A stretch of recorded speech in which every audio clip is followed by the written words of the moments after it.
After you've installed the Alexa app, signed in on the Alexa app with your Amazon account, and connected your Amazon Echo Dot account to the Wi-Fi network, you would now need to enable the SIP Abacus skill.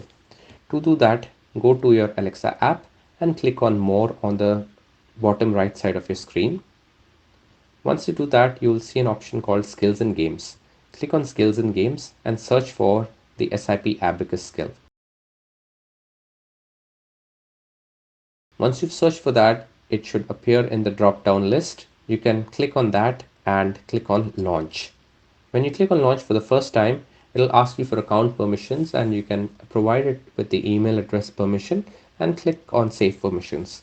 This will help us to send you an email every time your child practices so that you can see how many sums the child has done, what's the accuracy, and other details about the child's practice session. Whatever email address you have used to register and log in to your Amazon Alexa account, that is the email address on which you would be receiving email notifications. Once you've done that, you click on Save Permissions and done.